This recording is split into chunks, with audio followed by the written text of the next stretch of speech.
Bienvenida, bienvenido al primer Congreso Mujeres en Sincronicidad, en donde estamos acercándote al legado de Jung y la psicología transpersonal. Hoy nos va a acompañar desde Miami Luis Álvarez, mejor conocido como Luis Bond, Astrum Psicopompo en redes. Y pues una persona muy querida en lo personal, muy admirada, que además tiene toda la trayectoria. Yo no sé, Luis, hay veces que yo digo que tú eres un scholar prestado a la magia o que eres un mago prestado a la academia, pero tu recorrido es bastante interesante porque tú fundamentalmente te conocemos como guionista, director, profesor de todas las artes cinematográficas, pero también tienes una larga trayectoria en lo relacionado con los estudios junguianos, analíticos, de psicología analítica, y eres un arquetipalista además de nueva generación. Bienvenido, Mm. Luis. Gracias por la invitación. Y bueno, efectivamente, yo he tenido como las dos ramas en paralelo, ¿no? Por un lado, el cine, las historias, la publicidad, la crítica de cine, etcétera. Y por otro lado, la Escuela de Psicología Analítica Profunda. O sea, yo arranqué a estudiar con Magali Villalobos, que Ujú. es mi mentora, o sea, también bueno, discípula de López Pedraza, en el año 2008, 2007. Y desde ese momento hasta hoy, pues he pasado por la Sociedad Analista, por el Centro de Estudios Junguianos, por CIPAG, FEPAG, ASISI, etcétera. Y ha sido como casi que una segunda carrera y precisamente impulsado por el cine. Y lo que siempre he intentado es crear puentes entre la psicología analítica profunda, el cine y tal cual como lo dijiste, el tarot, la astrología, todos estos lenguajes simbólicos, porque creo que Mm. al final todo se termina conectando. Y bueno, el mismo Jung y los post-jungianos hicieron esa chamba, ¿no? Como en los mitos, en los cuentos, inclusive en el tarot, la astrología, pues vamos a tener representaciones del inconsciente.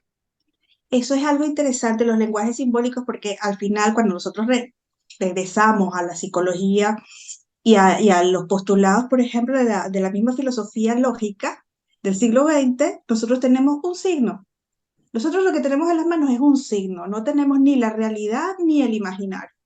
Entonces ese lenguaje simbólico es el que nos permite comunicarnos entre todos, veniendo de la cultura que venga, y siempre es un juego muy bonito, especialmente cuando tratamos de entender los arquetipos de Jung. ¿Por qué nos podemos comunicar? ¿Por qué un mito Yanomami puede ser significativo para un japonés de hoy?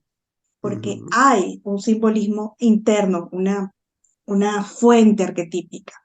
Entonces, este juego que tú haces, porque una de las cosas que conversábamos antes, es que tú has sistematizado de alguna manera muy, muy concreta el análisis de nuevas narrativas en cine, series, animación, vinculada con los arquetipos del inconsciente colectivo. Cuéntanos de ese trabajo, cuéntanos qué te ha impulsado y luego vamos a explayarnos en esta miríada de panteones que surgen en las narrativas de los objetos culturales de la actualidad.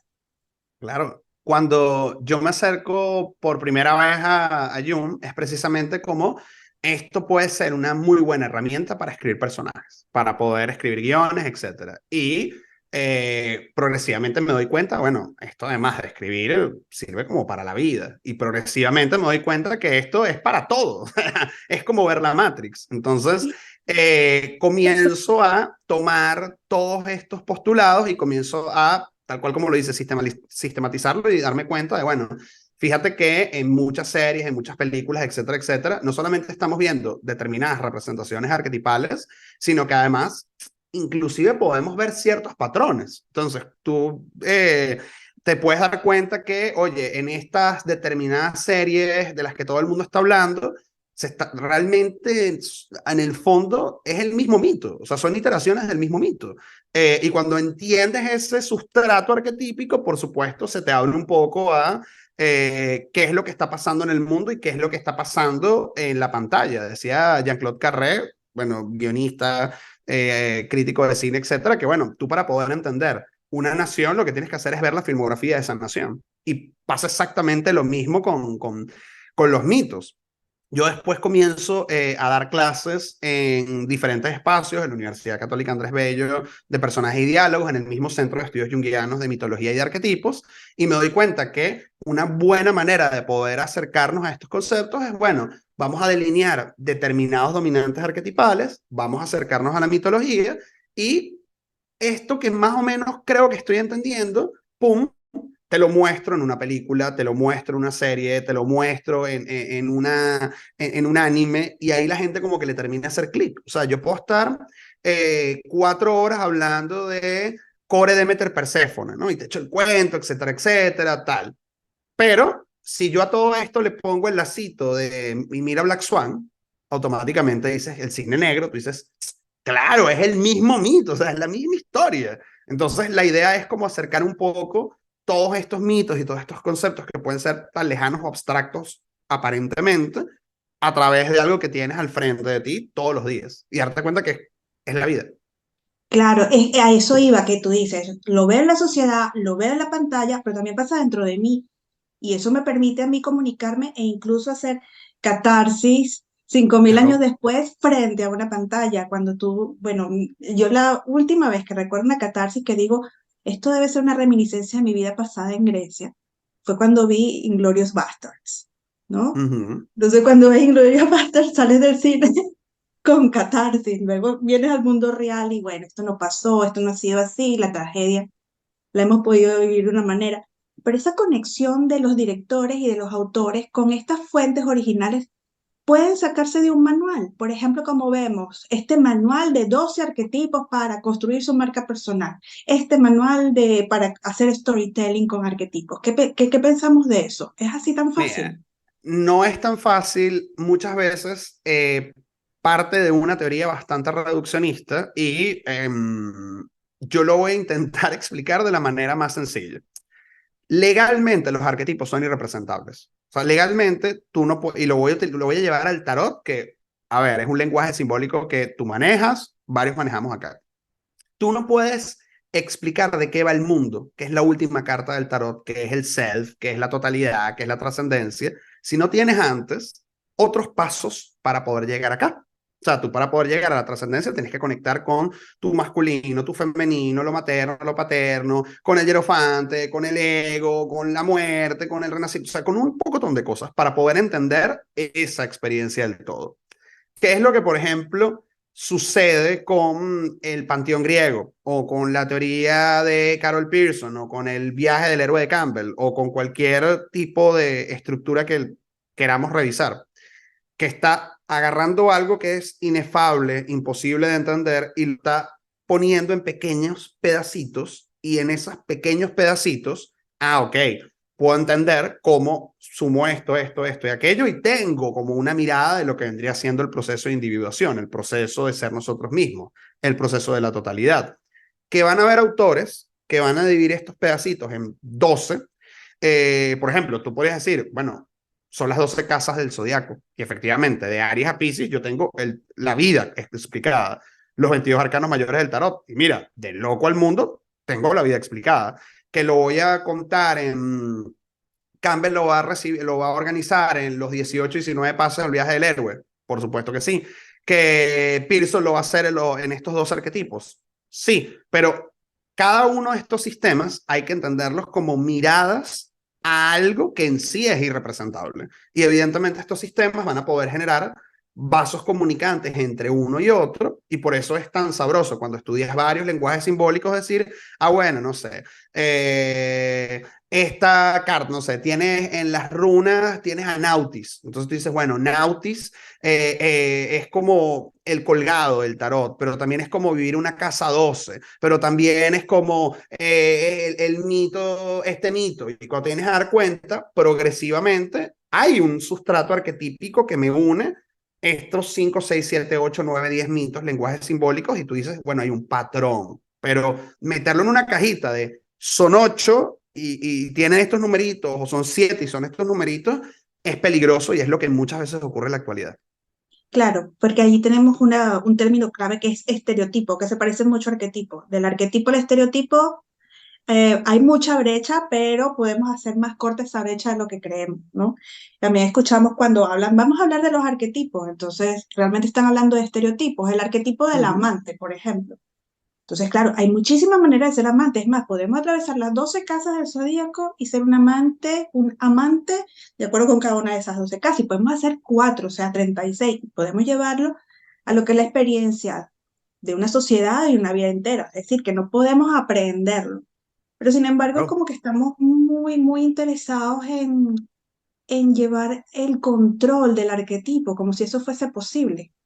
Sí, porque también hay que entender que cuando estamos hablando de los arquetipos, estamos hablando de potencias psíquicas que residen en el inconsciente colectivo, que no solamente nos es común a todos y que trasciende el espacio, tiempo, etcétera, etcétera. Esto suena como un poco, para algunos va a sonar como eh, místico, No pero no, importa.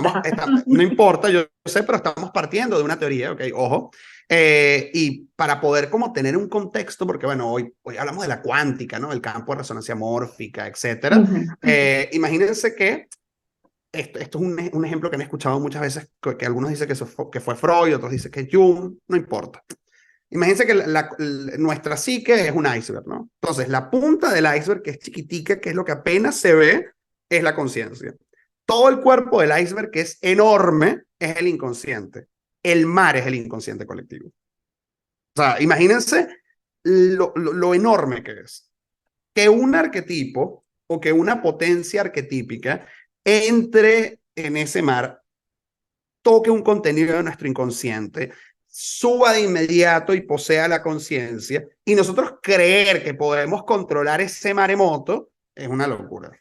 Es una locura. Lo mejor que podemos hacer es que después que pasa el maremoto, uno dice, claro, pero es que esto me tocó esto y ¡pum! Me tomó. Pero ya pasó el maremoto, ya eso arrasó, ya el iceberg le dio la vuelta, o sea. Que eso está muy cerca de la patología, de hecho, es un momento liminal en donde Uh-huh. en la mejor de las ocasiones tú dices, así como dicen en deporte, el fútbol es así, y aceptas y lo dejas pasar, pero en otras te puede poner en un riesgo psíquico realmente. O sea, que no es tan Claro, fácil que yo me voy a tomar el arquetipo de no sé qué. y fíjate que vamos a tener diferentes teorías a cómo nos Mm, acercamos al arquetipo, ¿no? Porque unos van a decir el arquetipo solamente se va a manifestar a través del complejo. Entonces, cada vez que tú tienes una salida de Demeter, de Zeus, de Ares, es que bueno, es un complejo y ya. Otros van a decir, sí, efectivamente, el arquetipo va a salir por el complejo, pero al mismo tiempo ese arquetipo tiene un contenido importante que hay que integrar a la conciencia y por eso sale para que lo puedas vivir y de alguna manera puedas ir integrando cositas. Todo va a depender siempre del lugar desde donde nosotros nos paramos. Y llevándolo a la pregunta anterior, todo siempre, todo lenguaje simbólico siempre va a estar unido a la cosmovisión que nosotros tenemos de ese lenguaje simbólico. Entonces, si mm. yo parto de la cosmovisión de la astrología, pues mira, son 12 casas, son 7 o 10 planetas o determinados números de asteroides, y con esto voy a armar mi rompecabezas. Si yo me voy a la cosmovisión del tarot, son 78 cartas, y con esas 78 cartas yo voy a ir consiguiendo todos los espacios para lograr esta totalidad. Si yo, por ejemplo, me voy para el panteón griego, tengo esta cantidad de dioses. Si me voy para el viaje del héroe, son esta cantidad de pasos. Pero entender que una cosa es el mapa y otra cosa es el recorrido. No puede confundir el mapa con el recorrido, porque no es así. Ojalá uno podría decir, pasé del loco al mago, del mago a la sacerdotisa. En la práctica tú vas de torre en torre, de torre a muerte, de muerte a luna, de luna, y de pronto, ay, un ratito de orden en el emperador, y después te vas para Dios sabe dónde. Sí, bueno, porque somos seres humanos, no somos dioses, que esa es otra, ¿no? Claro, Y encarnemos a Atenea. ¡Wow! Encarnar a Atenea, yo no me quiero imaginar lo que es eso. Encarnar a Poseidón es imposible. O sea, de hecho, los seres sí. humanos no podían verlo. Se quedaban ciegos o se morían en el camino, ¿no?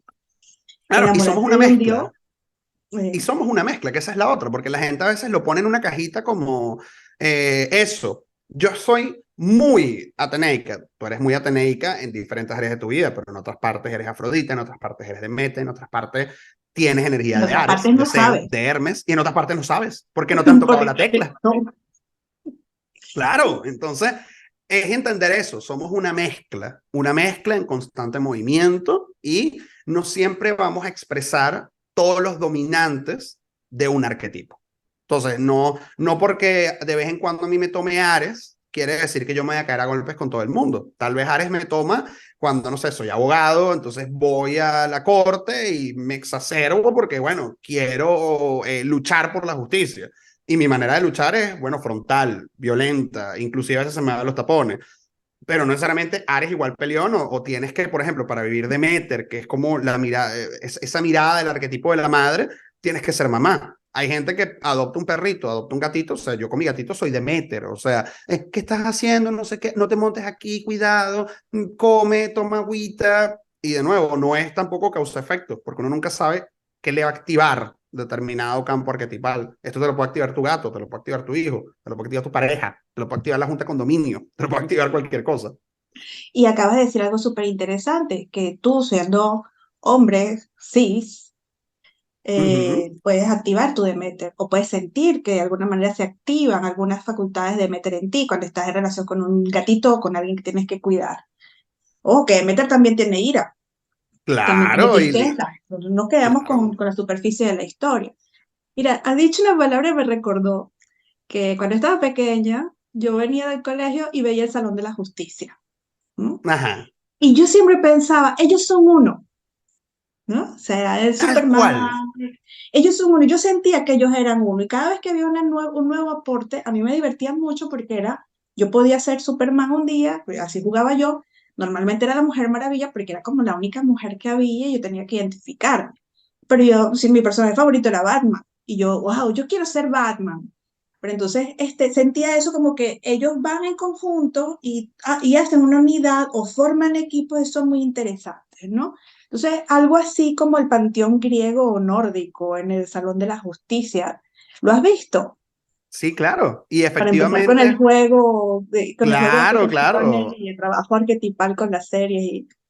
Y efectivamente es así, efectivamente es así. Cuando tú te acercas a cualquier assemble de personajes, llámese Salón de la Justicia, Avengers, Juego de Tronos, Rápido y Furioso, qué sé yo, tú siempre vas a tener, volviendo al tema de la totalidad, esta totalidad que va a estar picadita en diferentes personajes. Entonces tú dices, bueno, por decir algo, el protagonista es George Clooney en La Gran Estafa. ¿Ok? Y tú dices, bueno, George Clooney es el que arma todo el grupo, etcétera.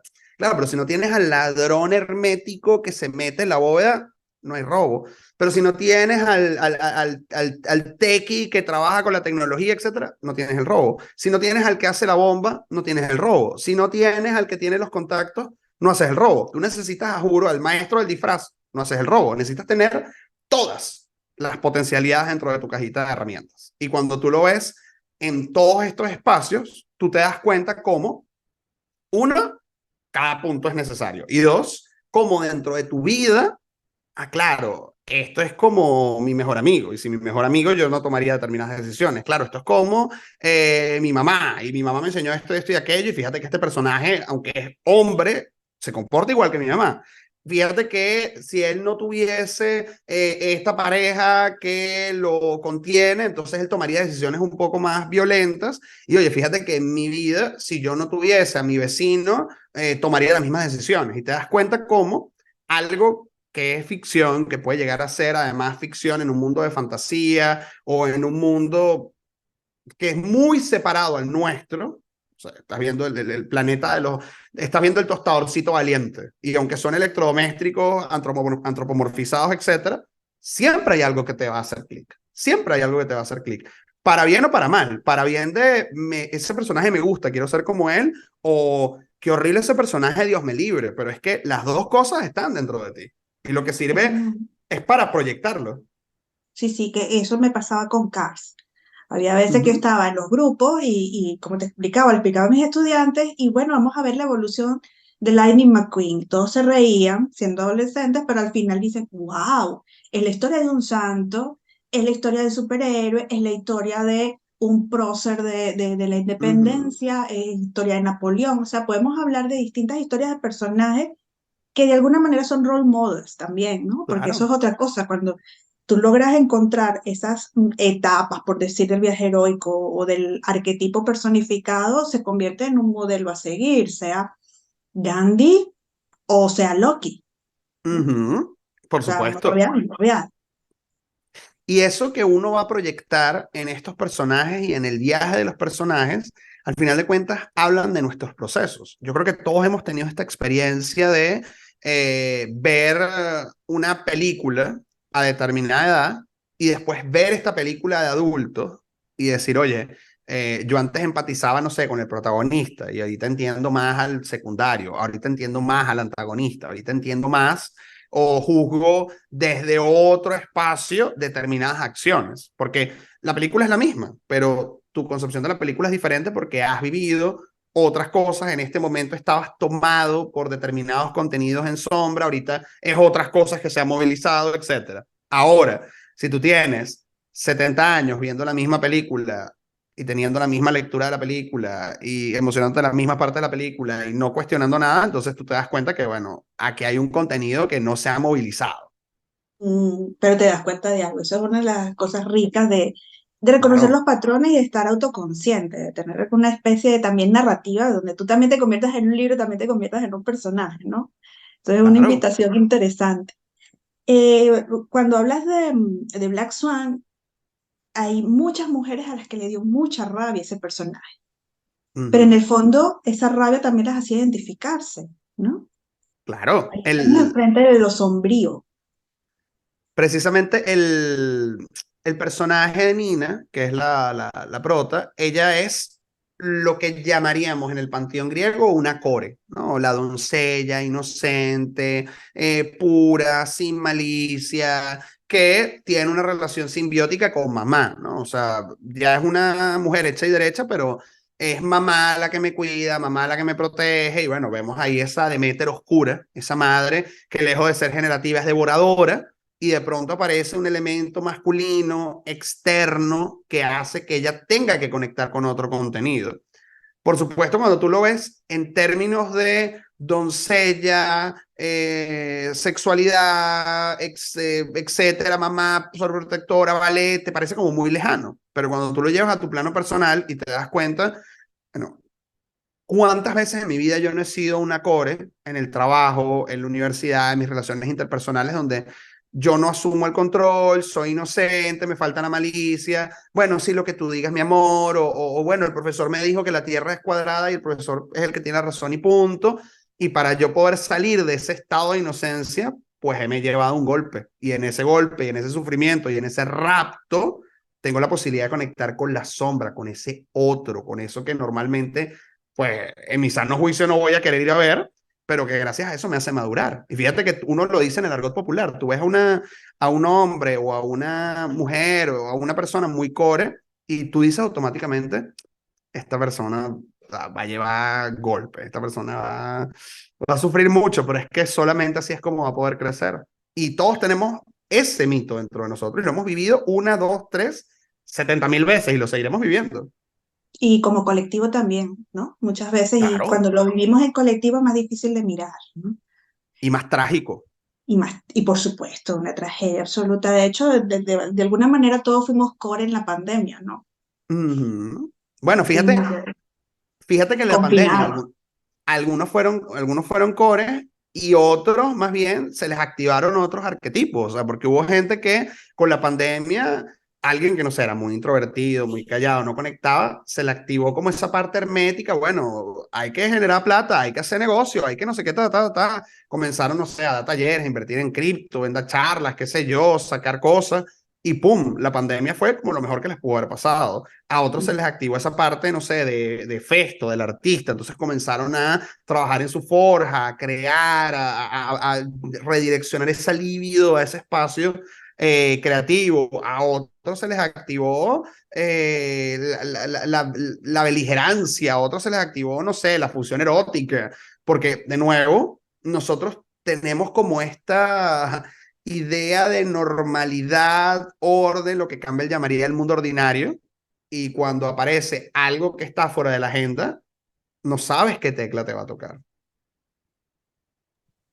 Mira tú qué interesante, porque todos queremos vivir aventuras, Y se dice mucho, sal de tu zona de confort, pero cuando nos toca en nuestro mundo ordinario, somos capaces de cualquier cosa por negarlo y regresar. De hecho, una de las fases del viaje del héroe, ¿no? Me llamaron, no voy, ¿no? Rechazo Exactamente. la llamada. Y es muy humano y es muy normal, pero constantemente estamos teniendo como ese llamado a sal al mundo, sé tu mejor versión. Y cuando nos la tocan apenas, pues somos capaces de guerrear hasta lo imposible para devolver. Claro, esto es uno de los postulados de Jung.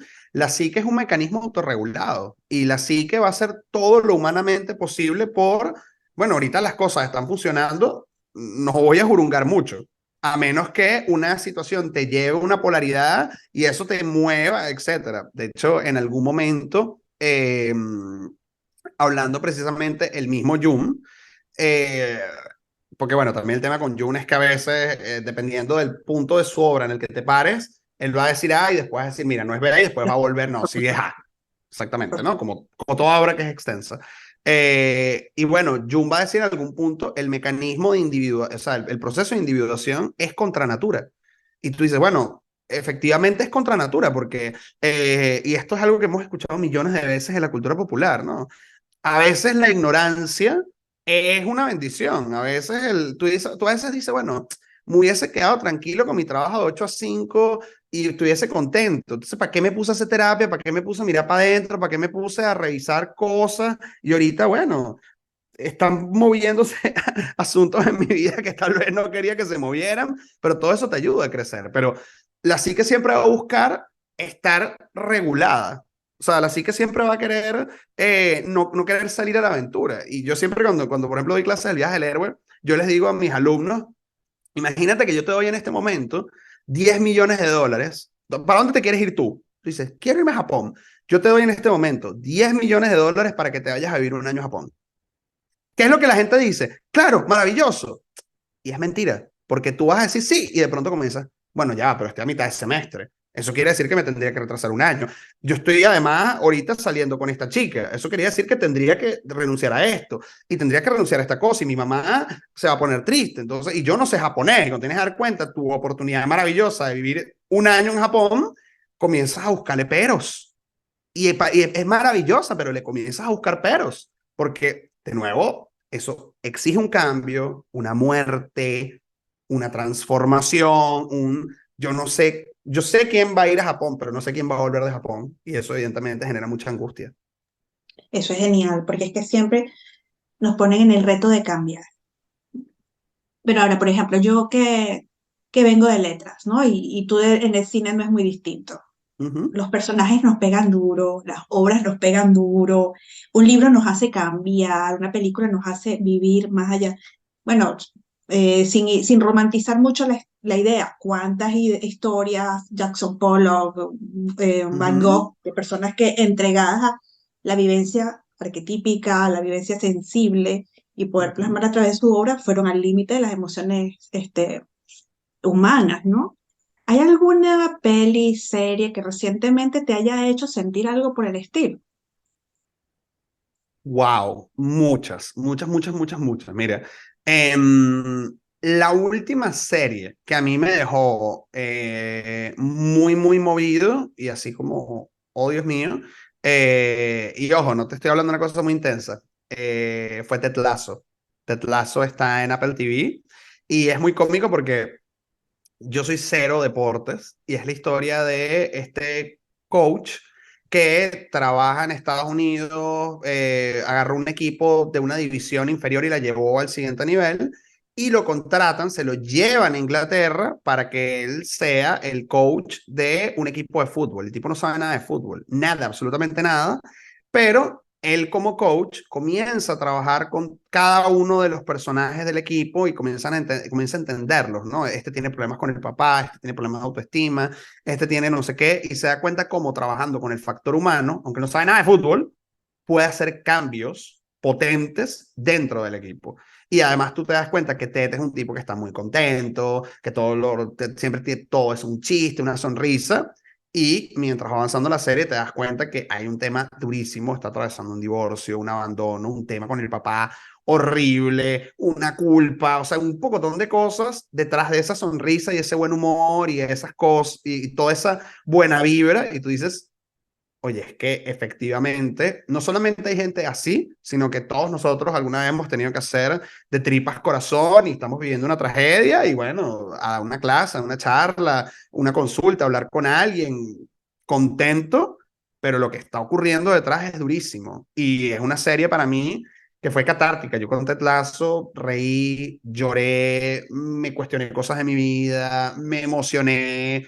Son 3 temporadas hermosa, hermosa, hermosa, hermosa, hermosa. Ted Lasso me dejó muy, muy movido. ¿Y crees que proyectaste algún arquetipo allí, proyectaste alguna pulsión, algún complejo, Claro, siempre. O sea, el viaje de Ted para mí fue un poco como un viaje personal, porque, la maduración eh, del hombre? claro, porque yo creo que lo que pasa particularmente con Ted Lasso, y por ejemplo me pasa a mí, es que, como te decía antes, muchas veces uno está en un hueco horrible, pero tienes que trabajar y tu trabajo incluye o va a ser parte importante dentro de la transformación de otras personas y tienes que trabajar con ellas y en el proceso te estás transformando. O sea, es como aquella cosa de la contratransferencia de la que se habla Ajá. en la psicología analítica profunda.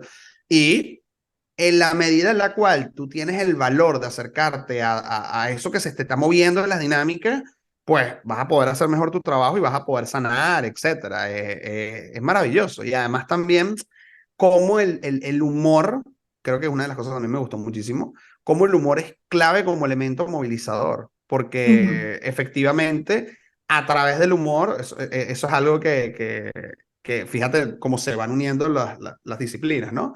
Eh, Billy Wilder decía que para tú poder escribir comedia, tenías que ser una persona muy cínica y tener una visión muy pesimista de la vida. Porque ¿qué es lo que hace el que escribe comedia? Siempre va a buscar lo peor, ¿no? O sea, vas a salir con la chica te va a decir que no. Vas a comprarte el carro no te va a gustar. Vas a, no sé, preparar la comida se te va a quemar. ¿Y qué es lo que ocurre ya a un nivel psicológico? Eso eso que tú niegas, que no quieres ver, que es la sombra, etcétera, etcétera. O sea, tú nunca vas a ir al trabajo pensando no me van a contratar. Y la comedia lo que hace es ponerte sobre la mesa, ah, y si no te contratan, ¿qué pasa? Y fíjate que la vida sigue y te ríes y no sé qué, etcétera. Y de alguna manera ayuda como válvula de presión enfrentarte a la sombra de manera lúdica, sin aquella cosa traumática no voy a poder. ¿Cuántas veces no hemos visto películas donde después que termina todos los vericuetos que atraviesa el personaje, tú te ríes y detrás ese no soy yo, él. Me río para no llorar o qué bueno Exactamente. verme así, qué bueno verme así, porque también ridiculizar la situación te da como un manejo de la situación, te adquieres hasta madurez. O sea, realmente el humor es Ujú, muy sanador. En la Edad Media decían que el humor, por eso a veces en el nombre de la rosa no se podía reír, el humor ujú. alejaba al demonio, pero además te ponía por encima de los sabios, ¿no? Y fíjate que, por ejemplo, si vamos a la etimología, comedia viene de comos, que quiere decir todo. O sea, la comedia todo, todo, todo, todo. Tienes nacimiento, muerte, amor, dolor, pasión, todo, absolutamente todo está en la comedia. De hecho, McKee decía que la comedia era el género absoluto, porque tú puedes ver un drama y tú dices, ah, está triste. Puedes ver una película de acción y dices, bueno, sí, hubo explosiones. Puedes ver una película de terror y decir, bueno, aquí me medio asusté. Pero tú o te ríes o no te ríes. No hay una medio risa. A ti las cosas o te generan risa o no te generan risa. No hay un punto medio. Bueno, yo me río, yo últimamente me estoy riendo del humor japonés y dije, ¿quién soy yo? ¿Dónde Claro, me estoy? además es un gusto adquirido, porque es muy raro. Es un Pero gusto una vez que adquirido. lo tienes, ya no hay vuelta atrás. Sí. Sí, sí, son muy cómicos. Estoy viendo tu Instagram porque hay una serie que tú has producido de textos Ujú, sobre Succession, por ejemplo. ujú. Que yo me quedé con las ganas de cuál es la próxima, cuál es la próxima. No sé si tienes en mente alguna nueva Sí, o nos puedes decir de este de Succession. Yo solamente, a ver, ¿cómo se llama esta de la droga? De este, bueno, Breaking Bad, Breaking Bad. Ajá. Breaking Bad yo la fui a ver por ti, porque Ay, qué yo no bella, soy muy qué de serie, bueno. es que yo casi no veo tele, entonces yo, no, pero ya va, esto que están contando aquí, y de verdad que Breaking Bad supera todas las expectativas posibles, o sea, es una obra maestra. Y mira, voy acá con otro Succession no punto. la he visto. ¿Llegaste a ver Better Call Saul? La serie, ok. Better Call Saul es el spin-off de Saul Goodman, del abogado que tenía Walter White, que era un bichito, o sea, era un tipo bastante, Un era muy personaje. trickster, era un personaje, era como un Loki, ¿no? Caótico. Better Call Saul aparece unos años después de Breaking Bad y yo estaba muy renuente a verla porque Breaking Bad es algo maravilloso, es insuperable.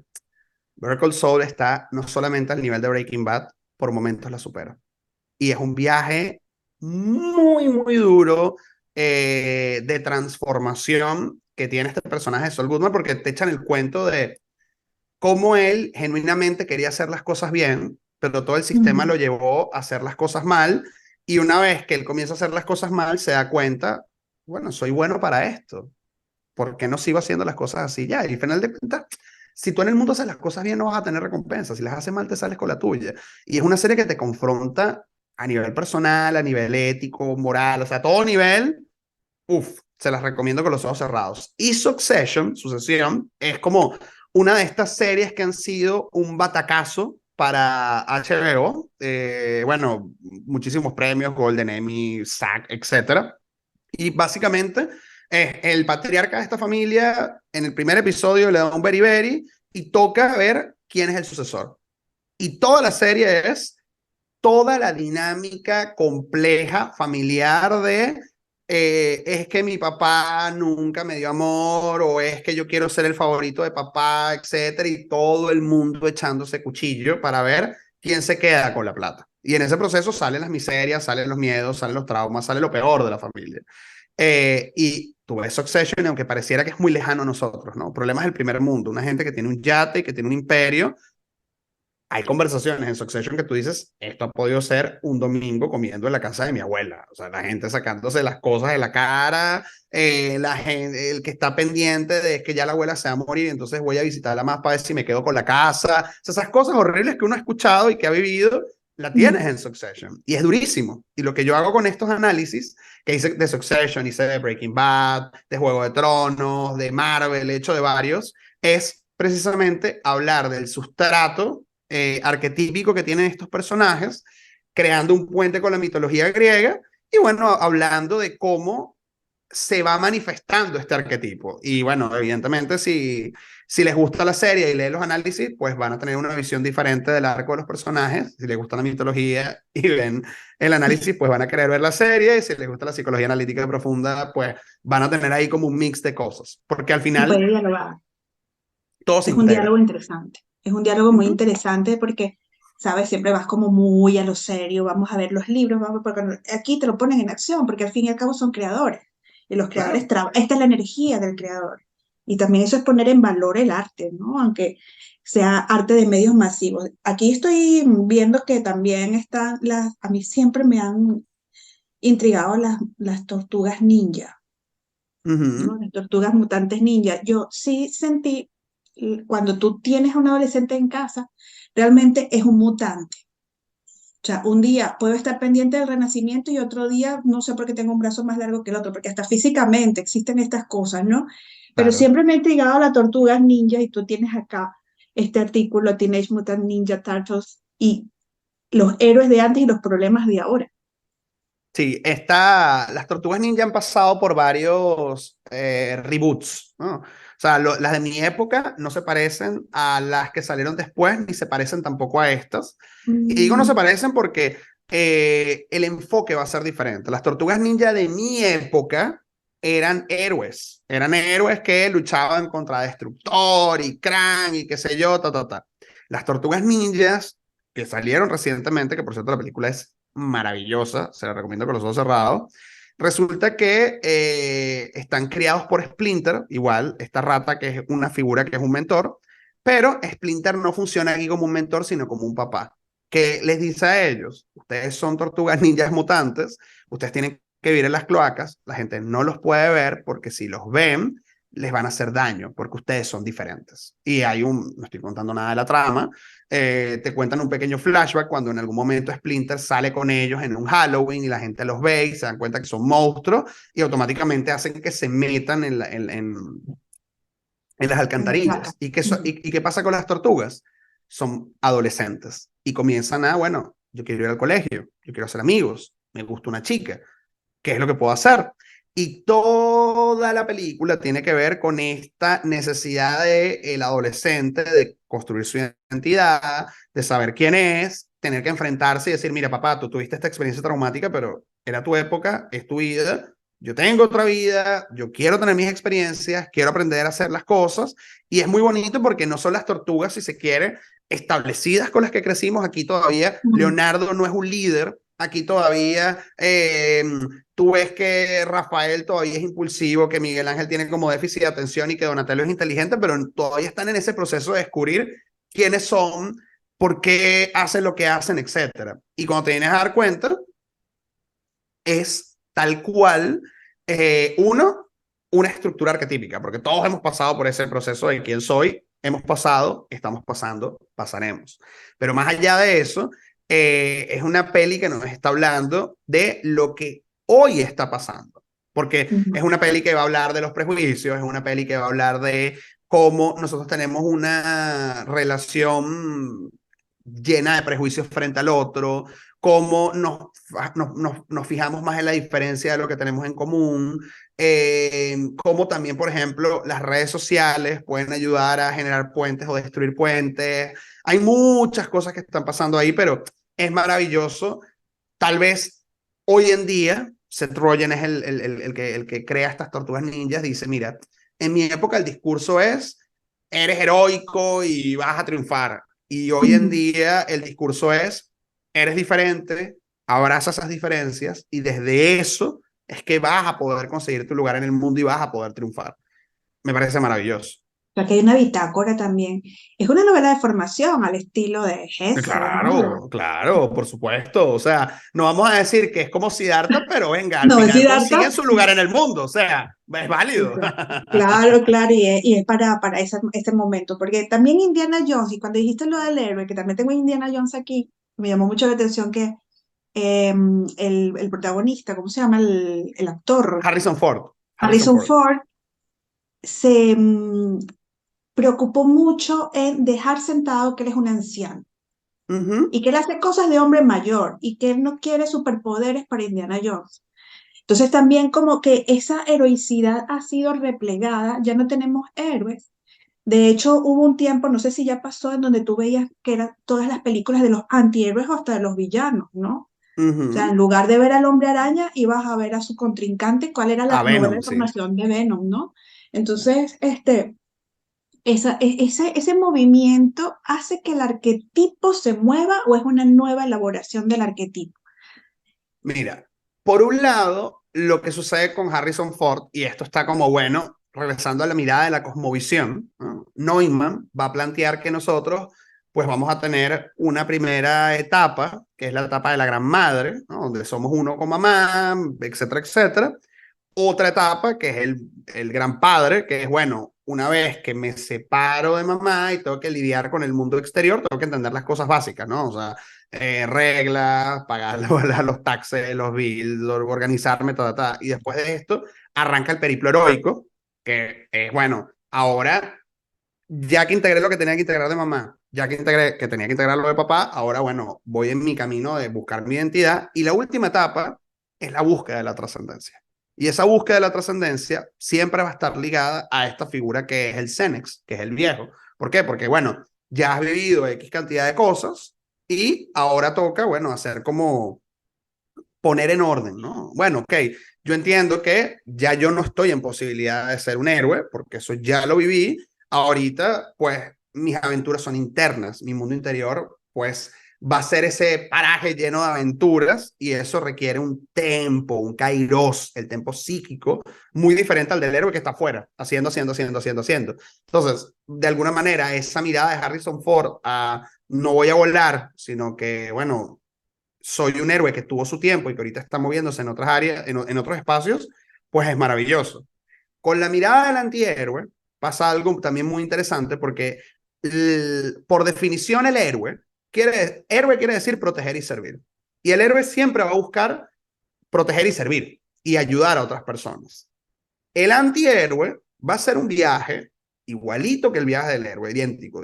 Agarra el diagrama de Campbell y es exactamente lo mismo.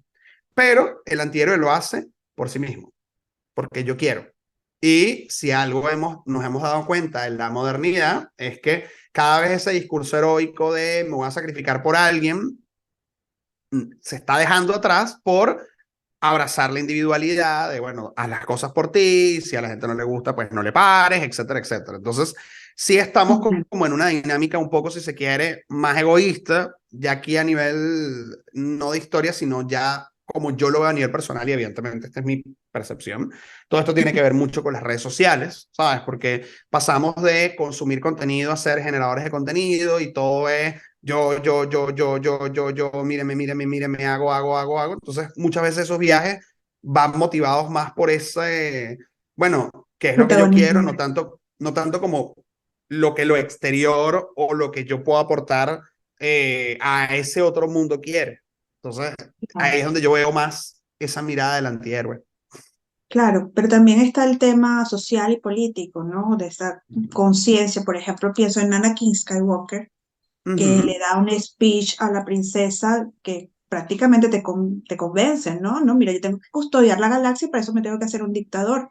Y eso está en la ujú, base de todo discurso de un dictador. Empieza siendo como un mesías, ¿no? Un mesías que se claro. entuerce y que está en la base, pues, muchísimos discursos ideológicos. Y los más jóvenes pueden seguir esos discursos y los más viejos también, sin que se den cuenta de alguna manera de que están cayendo en una narrativa de antihéroe que hace daño, ¿no? Claro, es que fíjate que, por ejemplo, en Anakin, nosotros vamos a tener a ese héroe que se infla hasta transformarse en el héroe trágico. ¿Y quién es ese héroe trágico? Bueno, el que de alguna manera, a mitad de camino, dice, yo voy a hacer las cosas como yo quiero y automáticamente, pues, desencadena la tragedia, desencadena la muerte suya, la muerte de sus seres queridos, la muerte de lo que quería proteger, etcétera, etcétera. ¿Por qué? Porque lo está haciendo desde el egoísmo, lo está haciendo desde las Desde el motivaciones dolor. personales y desde el dolor, desde la sombra, desde Ujú, lo destructivo no generativo. Y bueno, ahí es ujú. cuando evidentemente todo pues, se va al garete. Habíamos hablado de eso antes, ¿no? La sombra como algo generativo o no generativo. Uh -huh, A mí en estos días tenía una conversación con unos amigos y en un podcast y hablábamos de que hay muchas heroínas en las películas de terror, uh ¿no? -huh, Entonces sí. yo decía, bueno, claro, es porque en la película de terror no hay fuerza física que valga, ¿no? O sea, Superman va a salir corriendo igualito cuando le aparezca la bruja. Es más una odisea del alma, del ánima. Entonces, estas heroínas que se constituyen, bueno, desde las ¿cómo se llama? Scream Girls, Sí, las Screen Queens. Scream Queens, Uh hasta, -huh, bueno, ya mujeres que sí toman. Y yo me sé el conjuro y me voy a aprender el conjuro o, bueno, el exorcismo de Emily Rose, que es maravilloso porque ahí el heroísmo de la abogada es de otro tipo, ¿no? uh -huh. Entonces, esta sombra generativa. Recordemos que para la gente que nos está escuchando, porque tenemos rato hablando de sombras, ¿no? Entonces, Sí, la sí, para que sombra, sepas. claro, la Ujú, sombra son las potencialidades de la vida no vivida. Y dentro de mi vida no vivida puede estar el presidente que salve el país o el monstruo que lo hunda la miseria. Las dos cosas coexisten dentro de mí. Entonces, lo que yo puedo recuperar de esa sombra para mi para que mi conciencia se vaya ampliando, ¿ok? Pueda haber más cosas, pueda integrar más cosas, pues esto va a ser generativo.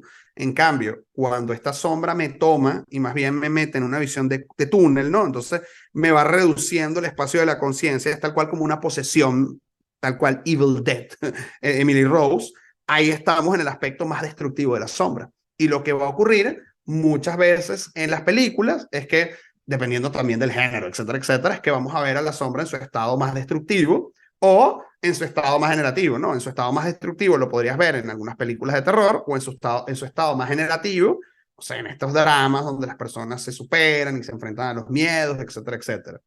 La elección, por ejemplo, en el terror de personajes femeninos tiene que ver con dos cosas. Uno, y esto es algo que está en los libros, uno, la vulnerabilidad. Siempre van a ver a la mujer como más vulnerable, ¿okay? Aunque vamos a tener autores que en la modernidad van a darle, van a subvertir este tropos. Por ejemplo, Ridley Scott crea a Ripley, que es, bueno, una mujer 4x4 que se enfrenta al alien, ¿no? O por ejemplo, lo que sucede con el personaje de Laurie Strode en Halloween, en las nuevas de Halloween. Ahora ella es la que se le planta a Michael Myers y le dice, bueno, te voy a matar. La segunda tiene que ver también con un tema de cómo durante mucho tiempo el terror fue considerado un género clase B, un género barato, mal hecho, etcétera. O sea, una película, no sé, costaba 20 millones de dólares, con 20 millones de dólares tú hacías 10 películas de terror de muy mala calidad. Entonces, ¿cómo tú vendías la película de terror?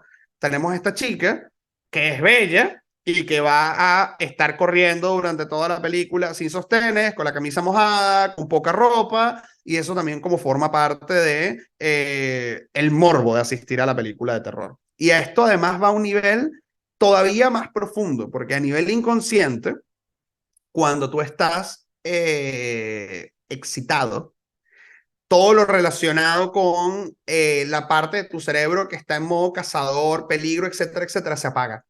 O sea, cuando tú estás en una dinámica de, no sé, esta es la típica historia de Mengano y Sutano tuvieron un embarazo no planificado. Bueno, ellos no pensaron. Cuando tú estás ahí, tú no estás pensando, voy a salir embarazada. Tú estás entregado al placer. ¿Ok? Después que pasa el pico del orgasmo es que se activa de nuevo el modo cazador. Ok, ¿qué fue lo que hice? Etcétera. Entonces, cuando tú estás viendo una película de terror y de alguna manera tienes estas imágenes que te están excitando, eres mucho más sensible al susto, eres mucho más sensible a que aparezca un monstruo y te dé más miedo porque una parte de tu cerebro está pendiente de esta chica guapa y no está pendiente de que en algún momento el monstruo llega y aparece. El terror es un género que va a trabajar muchísimo con los miedos atávicos y con todas estas cosas. De Y hecho, con las pulsiones más básicas. claro, con el eje Eros Thanatos. De hecho, yo siempre lo cuento cuando lo explico cuando doy clases de género.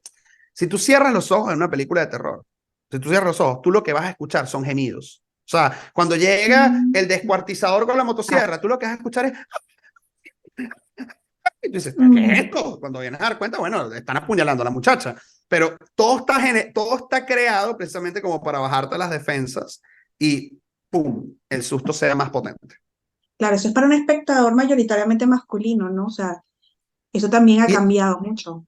y es que aquí vamos a lo otro, Sí, porque claro. desde que el mundo es mundo, quien más consume terror son las mujeres. Desde que el mundo es Ujú, mundo, siempre. ujú. Desde que el mundo es mundo, la mujer es la que Lo de consume los más terror. podcasts de terror es increíble. De terror ¿Y, y true crime, el consumo femenino es increíble. ¿Y por qué las mujeres consumen más terror que los hombres? Uno, puedes ver ahí por un lado a la heroína, tal, qué sé yo, etcétera, pero dos, las mujeres siempre van a tener más conciencia de muerte que los hombres. ¿Por qué? Exacto. Por el periodo. O sea, ellas están más conscientes de ese ciclo de nacimiento, crecimiento, muerte, transformación, etcétera, que los hombres. Y Entonces, tienen una apertura a este lenguaje que las activa a ellas atávicamente, pero desde otra perspectiva. exactamente. Y por eso siempre el terror va a ser más consumido por mujeres que por hombres. Qué interesante. Esta sí no me la esperaba. No, no esperaba terminar contigo hablando de terror. Lo que no quería era dejar cómo veías este tema de, precisamente, yo sé que es un tema elegido, todos lo estamos viviendo, pero cuando mucho hablamos del anima animus, entonces se puede Ujú, decir, no, pero esa es una división binaria, las cosas no son así. Pues yo no dudo que Jung y la escuela post-jungiana haya sabido eso, ¿no? ujú, Empezando por la misma Toni Wolf cuando dijo, ya va, déjame despedazar esto para que explique mejor a la mujer. Neumann, que nos nombraste hace un rato, vamos a hacer toda esta teoría desde la perspectiva femenina y pues obviamente el ansia de totalidad que pretende la teoría del self. ¿no? O sea, yo no creo que esto no se haya, no es que no se haya pensado, pero no creo que esto sea algo nuevo para la teoría junguiana. Yo creo que este desafío, los post-junguianos, los transpersonales, los analíticos, lo pueden sortear bien en esta dilución de ellas, ellos, Lo, nosotros. lo que yo creo que está sucediendo acá, por lo menos con Anima y Animus, es que, y también con el tema de la teoría de género y toda esta discusión que se está teniendo, es que una cosa, una cosa es la energía psíquica que nosotros tenemos, que Anima es la energía psíquica femenina, Animus es la energía psíquica masculina. Cuando tú comienzas a ponerle a esta energía psíquica, que estamos llamando masculina y femenina, pero podría ser yin yang, podría ser izquierda derecha, podría ser sol luna, podría ser arriba abajo, podría ser adentro afuera, pero tú confundes esto con hombre, mujer, genitalidad, preferencias sexuales, Orientación. etcétera, automáticamente perdiste, porque estás poniendo en una cajita algo que es más complejo y por otro lado estás al mismo tiempo invalidando un postulado que no es psicológico. Esto no se lo inventó Jung, esto lo vamos a tener en absolutamente todas las tradiciones, en Oriente, en Occidente, en todos lados. Y es que psíquicamente hablando, nosotros somos hombres y mujeres. Hay una parte de nosotros que va a ser direccional, direccional, pensamiento, racional, etcétera, y una parte de nosotros que va a ser intuitiva, femenina, sentimental, etcétera. Tú puedes ser un hombre pecho peludo, barba tal, y tú puedes ser lo más ánima del mundo, y puedes ser sensible, y puedes ser intuitivo, y puedes ser empático, y no sé qué. Tú puedes ser la mujer, no sé, Jessica Rabbit, 90, 60, 90, súper ultra mega femenina y delicada, y puedes ser lo más fría, racional, acción, ánimos posible. Y esto no tiene nada que ver con preferencia, esto no tiene nada que ver con genitalidad, esto tiene que ver con cómo se mueve nuestra psique. Y tú vas a tener, por ejemplo, en Oriente, cómo van a haber dioses que van a poder mutar de hombre a mujer y van a poder tener relaciones y qué sé yo, y ahí no vas a decir, no, es que es transexual, no, es que en el fondo él era bisexual o el dios era gay, no sé qué. No, fíjate que Zeus se acuesta por igual con hombres, mujeres, etcétera. Y nadie por la cabeza le pasa por decir, no, es que Zeus era bisexual o era no binario. Sencillamente es energía psíquica. Fin. Yo creo que la medida en la cual nosotros abracemos que hombre y mujer están dentro de nosotros, sol y luna, masculino, femenino, día y noche, etcétera, vamos a dejar de pelear por aquellas cosas de es que yo me veo así, pero yo me considero así, pero es que yo me quiero que me llamen así, porque al final de cuentas la totalidad está dentro de nosotros, el andrógino está dentro de nosotros. Las etiquetas son cosas sociales que al final de cuentas creo que complican y terminan generando más bien trabas para poder conectar con esas energías. Porque entonces si yo como hombre quiero llorar, no, pero es que las niñas son las que lloran. Bueno, ¿quién te dijo que las niñas son las que lloran? ¿Quién te dijo que los hombres no podemos llorar? O tú como niña quieres jugar fútbol y montarte en un árbol, no, porque las niñas no hacen eso. ¿Quién te dijo que las niñas no hacen eso? ¿O quién te dijo que por eso tienes que ser tomboy o tienes que ser afeminado? Todo eso son etiquetas que están afuera, que no tienen nada que ver con la vida psíquica y con nuestra alma. Y además lo que se propone en los distintos esquemas de viajes heroicos es un tránsito para saber quién eres y para abrazar la totalidad de las energías más allá, porque es algo así como que no me tengo por qué definir por algo que es un aspecto de mi vida, ¿no? No me tengo que definir Exactamente. por lo que como, no me tengo que, así como no me tengo que definir por lo que hago. Lamentablemente, cuando nos preguntan quién eres, tú dices soy ingeniera.